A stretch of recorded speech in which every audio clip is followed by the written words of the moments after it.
मेरे इस सभा मंडल में आप सभी का हार्दिक स्वागत है। आज जिस विषय पर चर्चा करेंगे वो चंद्र ग्रहण पे है। जैसा कि आपको पता है, इसी महीने की 5 जून सन 2020 को चंद्र ग्रहण है रात्रि 11:15 से देर रात्रि 2:36 तक। ये चंद्र ग्रहण पूरे भारतवर्ष में दिखाई देगा और ये वृश्चिक राशि में बनेगा ये चंद्र ग्रहण, और ज्येष्ठा नक्षत्र के अंदर रहेगा। तो यहाँ पे जो इफेक्ट आएगा वृश्चिक राशि पे, एक तो इसका प्रभाव रहेगा मंगल पे, इसलिए प्रभाव रहेगा क्योंकि वृश्चिक राशि के मालिक स्वयं मंगल है। दूसरा, वृष राशि पे प्रभाव रहेगा क्योंकि वृश्चिक राशि के सामने यानी 180 डिग्री पे वृष राशि है, जहां पे वक्री शुक्र और सूर्य की वहां पे युति है। अब यहाँ पे 12 जो अपनी राशियां हैं उस पर क्या प्रभाव रहेगा उसके बारे में अपन यहाँ पे विस्तृत चर्चा करते हैं। जरूरी यहाँ पे इस बात की है कि लग्न कौन सा अपन देखते हैं, किस लग्न की ज्यादा प्रधानता है, ये ज्योतिष के अंदर बहुत महत्वपूर्ण रहता है।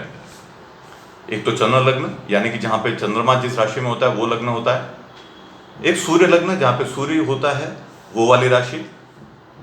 एक लग्न का लग्न यानी लग्न जहां पे है वो कौन सी राशि है। बट कभी कभी ऐसा भी सामने आता है कि लग्नेश जिस राशि में बैठा है वो भी कभी कभी उसको प्रधानता दी जाती है। तो टोटल यहाँ पे 4 राशियों को प्रधानता रहेगी, चंद्र लग्न की, सूर्य लग्न की और लग्नेश जिस राशि में है। आपको अपनी कुंडली में ये देखना होगा कि कौन सा लग्न बली है, उसके अनुरूप ये सारी बातें आपकी मैच करेंगी। सबसे पहले अपन जिस राशि को लेते हो मेष राशि है। मेष राशि के मालिक मंगल है। मंगल मेष राशि के अंदर इस वक्त अपन अगर देखें गोचर में, तो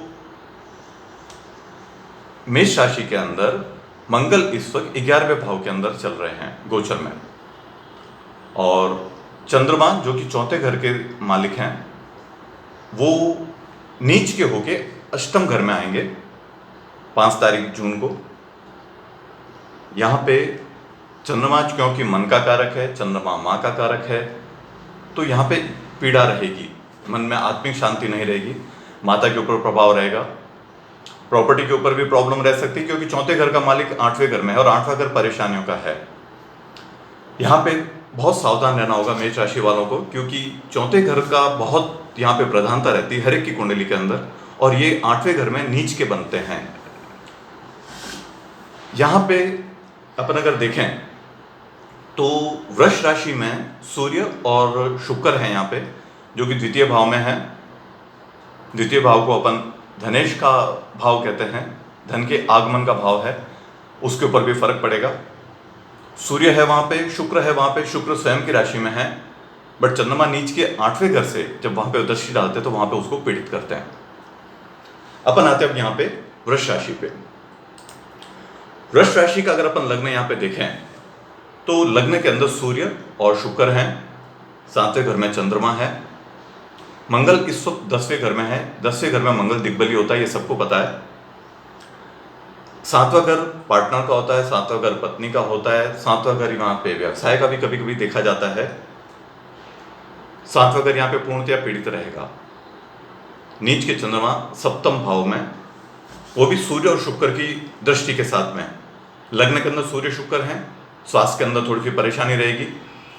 पार्टनर्स के साथ इन दिनों में थोड़ा व्यवहार आप संभल के रखें, क्योंकि लगभग चंद्र ग्रहण से 4-5 दिन पहले और 4-5 दिन बाद में इसका प्रभाव ज़्यादा रहता है।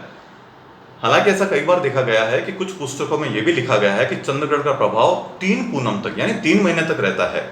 ऐसा देखने में प्रैक्टिकली कम आता है, बट फिर भी 5-6 दिन का तो प्रभाव इसका रहेगा ही। तो अपने पार्टनर से संभल के रहें, उनके साथ व्यवहार थोड़ा संभल के करें, पत्नी से या पति से, उनके साथ भी। और चूंकि लग्न के ऊपर नीच के चंद्रमा की दृष्टि है तो थोड़ा स्वास्थ्य के ऊपर भी विपरीत प्रभाव आएगा। अब अपन बात करते हैं मिथुन लग्न की।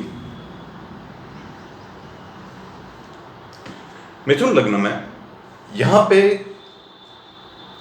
दूसरे घर के जो मालिक बनते हैं चंद्रमा, वो यहां पे 6ठे घर में है। दूसरा घर जैसा कि अभी मैंने बताया धन का है, वो 6ठे घर में ऋण का रहेगा, ईएमआई का रहेगा, रोग और शत्रु का रहेगा, लिटिगेशन का रहेगा। और सूर्य और शुक्र इस वक्त वृष राशि में 12वें घर में रहेंगे। तो यहाँ पे धन की हानि होनी एकदम स्पष्ट नजर आती है। यहाँ पे धन का काफी हानि रहेगी।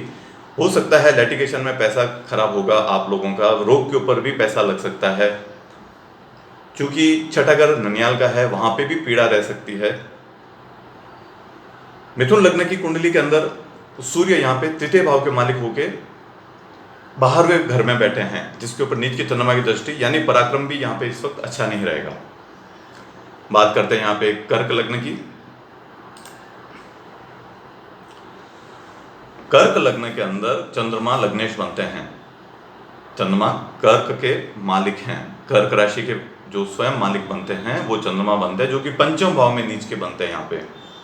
और यहाँ पे वृष राशि इस वक्त 11वें घर में आती है, यानी सूर्य और शुक्र की दृष्टि के ऊपर चंद्रमा की दृष्टि है। चंद्रमा नीच के हैं यहाँ पे। पंचम भाव यहाँ पे ज्ञान का है, पंचम भाव इंटेलिजेंस का है, पंचम भाव आपका संतान का है। तो यहाँ पे इस चीज़ों के ऊपर कष्ट रहेगा। 11वां भाव चूंकि लाभ का घर होता है, वहाँ पे भी फर्क आएगा। लाभ जितना आपने सोच रखा था या जो मिलना है उससे कुछ कम ही रहेगा। इसके बारे में आपको संभल के कुछ भी, जो भी आपके फ्यूचर को लेके आपके जो भी इन्वेस्टमेंट्स हैं वो आपको देख के करने होंगे यहाँ पे।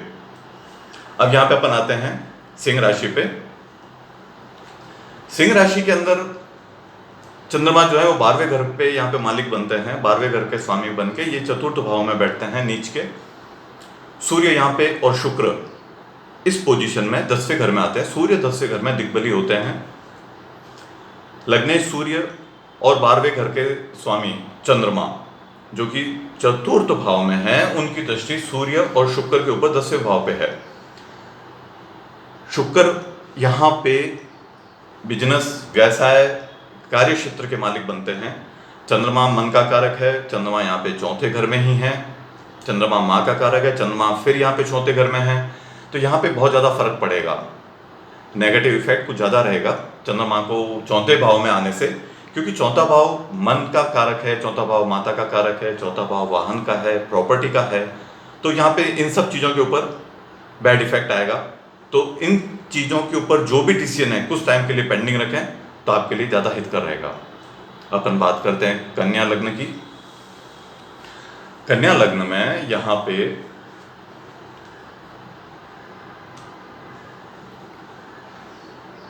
चंद्रमा 11वें भाव के मालिक बनते हैं। 11वां भाव जो है वो लाभ का है। 11वां भाव का मालिक बनके तीसरे भाव में बैठते हैं, जो कि पराक्रम, छोटे भाई बहनों का, कंटेंट राइटर्स हैं, जो भी ब्लॉगर्स हैं, जो भी यूट्यूबर्स हैं, उन सब के लिए है। तो यहाँ पे इन सब चीज़ों को लेके पीड़ा रहेगी। छोटे भाई बहन पे, पराक्रम पे, या जो कोई कंटेंट लिखते हैं, जो कोई यूट्यूबर है, उन सब के ऊपर इसका बैड इफेक्ट आएगा। तो जहाँ तक हो सके इस तरह के जो भी आपके डिसीजन हैं, इस तरह के जो भी आपने पेंडिंग डाल रखा है, 4-5 दिन के लिए आप पेंडिंग डालें, थोड़ा सा हितकर रहेगा आप लोगों के लिए। क्योंकि लाभ का भाव है 11वां भाव, वो नीच के बनते हैं तीसरे घर में चंद्रमा। लाभ जिस चीज़ का भी आपने सोच रखा है, जिस चीज़ का मिलना है, उसका थोड़ा कम रहेगा। जितना आपने सोचा उतना शायद आपको नहीं मिल पाए। बात करते हैं अपन तुला लग्न की। तुला लग्न के अंदर चंद्रमा 10वें घर के मालिक बनते हैं, जो कि द्वितीय भाव में बैठते हैं। द्वितीय भाव होता है धन का, धनेश जो कहलाता है। द्वितीय भाव मुख का भी है, द्वितीय भाव परिवार का भी है। तो यहाँ पे इन सब चीज़ों पे यहाँ पे बैड इफेक्ट रहेगा। 10वां घर चूंकि व्यवसाय का है, कार्य क्षेत्र का है, इसका भी बुरा असर रहेगा। सूर्य यहाँ पे लाभ का भाव के स्वयं मालिक बन के अष्टम भाव में आ गए, जिससे इसकी डायरेक्ट दृष्टि चंद्रमा से है। तो इसका यहाँ पे बहुत बड़ा गलत इफेक्ट रहेगा। इतना अच्छा लाभ नहीं रहेगा तुला लग्न वालों के लिए। तो तुला लग्न वाले अभी 5-10 दिन तक के लिए अपने जो भी पेंडिंग डिसीजन है उसको और ज़्यादा पेंडिंग रखें तो थोड़ा सा हितकर रहेगा।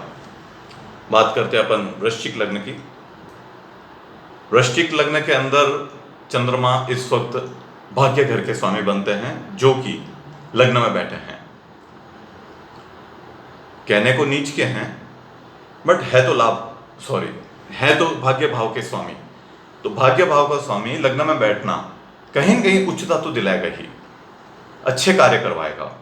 हाँ, ये जरूर है इतने ज़्यादा नहीं हो, इतने ज़्यादा बैड इफेक्ट नहीं आएंगे, क्योंकि भाग्य का मालिक लग्न में बैठता है, त्रिकोण का मालिक लग्न में। अच्छी युति तो है, बट इतनी अच्छी भी नहीं कह सकते। फिर भी बहुत ज़्यादा हानि की यहाँ पे संभावना कम नजर आती है। यहाँ पे 10वें घर के मालिक सूर्य सप्तम भाव में बैठते हैं, जहाँ पे इस पे चंद्रमा से इसकी दृष्टि है, क्योंकि फिर वही वाली बात आती है, चंद्रमा यहाँ पे भाग्य भाव के स्वामी है और सूर्य 10वें घर के स्वामी। तो कहीं न कहीं 10वें भाव और 9वें भाव की जो दृष्टि है ये कुछ अच्छा रिजल्ट यहाँ पे जरूर देगी, कार्य क्षेत्र में और भाग्य के क्षेत्र में भी। तो यहाँ पे वृश्चिक लग्न वालों के लिए थोड़ा अच्छा सा ये ग्रहण वाला योग रहेगा। बात करते हैं धनु लग्न की। धनु लग्न वाले यहाँ पे चंद्रमा जो हैं इस वक्त अष्टम भाव के स्वामी बनते हैं, जो कि 12वें भाव में जाता है। ये अच्छा योग बनता है क्योंकि खराब घर का स्वामी खराब घर में चला गया, थोड़ा अच्छा योग बनता है। तो यहाँ पे अष्टम भाव से आपको अच्छा क्या चीज मिल सकता है? अष्टम भाव यहाँ पे ऑकल्ट साइंस का है, अष्टम भाव यहाँ पे छुपी हुई विद्याओं का है। तो आपको सेल्फ स्टडी करनी चाहिए, ऑकल्ट साइंस की तरफ आपका झुकाव ज्यादा रहेगा। आपको कुछ ऐसी विद्याएं प्राप्त हो सकती है जिसके बारे में आपको पता है और वो ज्ञान अब तक नहीं मिला है और वो छुपी हुई हैं, तो उस बारे में आपको थोड़ा ठीक रहेगा। 12वां भाव जो है खर्चे का है, तो वो चूंकि 8वें घर का मालिक 12वें घर में जाके नीच का हो रहा है, वहां पे आपके नियंत्रित रहेंगे और भी इस चीज से संबंधित आपको सारे शुभ समाचार मिलेंगे। बात करते हैं अपन मकर लग्न की। मकर लग्न के अंदर यहाँ पे चंद्रमा जो बनते हैं सप्तम भाव के स्वामी बनते हैं, जो कि 11वें भाव में नीच के बनते हैं। सप्तम भाव का स्वामी 11वें भाव में नीच का होता है। लाभ तो निश्चित तौर से यहाँ पे बहुत अच्छा नजर नहीं आता है। सप्तम भाव इसलिए यहाँ पे पीड़ित हो जाता है कि सप्तम भाव का स्वामी लाभ भाव में और उसके ऊपर दृष्टि वक्री बृहस्पति और वक्री शनि दोनों की दृष्टि सप्तम भाव पे है। तो इस वक्त आपका जो भी पार्टनर है, इस वक्त आपकी जो पति या पत्नी है, उससे संबंध बहुत अच्छे नहीं रहेंगे। तो उनसे जो भी है आप संभल के रहें, उनसे व्यवहार कुछ इस तरीके से करें या कुछ समय के लिए व्यवहार आप इस तरीके से रखें कि बहुत ज़्यादा उनसे इंटरेक्शन नहीं हो, संभल के रहें। बात करते हैं अपन यहाँ पे अब कुंभ लग्न की। कुंभ लग्न के लिए यहाँ पे चंद्रमा बनते हैं 6ठे घर के मालिक और 6ठे घर का स्वामी जाता है 10वें भाव में, जो कि कार्य क्षेत्र का है, जहाँ पे नीच के चंद्रमा विराजमान है और 10वें घर के स्वामी लग्न में है मंगल। तो ये कहीं न कहीं थोड़ा ठीक तो कह सकते हैं, बट इतना भी ठीक नहीं है, क्योंकि 6ठे घर का मालिक ऋण का है, रोग का है, शत्रु का है, उसका मालिक 10वें घर में आपके कार्य क्षेत्र में विपरीत प्रभाव जरूर डालता है। पर कार्य क्षेत्र का मालिक यानी 10वें घर का मालिक लग्न में बैठे हैं मंगल, तो कहीं न कहीं थोड़ा पॉजिटिविटी तो रहेगी। इतनी हानि की संभावना नजर नहीं आती है जितनी दूसरे लग्न के अंदर थी। बात करते हैं अपन यहाँ पे मीन लग्न की। मीन लग्न के अंदर चंद्रमा जो है वो 5वें घर के मालिक बनते हैं और वो नीच के बनते हैं भाग्य भाव में, यानी कि एक त्रिकोण का स्वामी दूसरे त्रिकोण में बैठे हैं। कहने को नीच के हैं बट इतना खराब नहीं है, क्योंकि एक त्रिकोण का मालिक भाग्य भाव में भले नीच के हैं, बट एक त्रिकोण का मालिक जब दूसरे त्रिकोण में बैठता है तो कहीं न कहीं अच्छे रिजल्ट मिलने की संभावना बहुत ज्यादा रहती है। मंगल यहाँ पे भाग्य भाव के स्वामी होकर 12वें घर में बैठते हैं, जो ये बहुत अच्छा नहीं कह सकते यहाँ पे। बट हाँ, 5वें घर का स्वामी अगर 9वें भाव में जाता है भाग्य भाव में, वो कहीं के आपको पॉजिटिव रिजल्ट देता है। 5वां भाव आपका है संतान का, 5वां भाव आपका इंटेलिजेंस का, 5वां भाव प्रेम संबंध का भी है, तो वहां से आपको कहीं कहीं शुभ समाचार मिलेंगे। अब यहाँ पे अपन बात करते हैं सभी लग्न के लिए, क्योंकि चंद्रमा सफेद वस्तुओं का कारक है, तो जहां तक हो सके सफेद वस्तुओं का आप उस वक्त दान करें। दूसरे दिन भी कर सकते हैं, सुबह आप जल्दी उठ के चावल है, शक्कर है, पताशे है, मिश्री है, मखाने हैं, सफेद वस्त्र है, तो गरीबों में आप इनका दान करें, तो आपके ऊपर इसका पॉजिटिव इफेक्ट आएगा। धन्यवाद।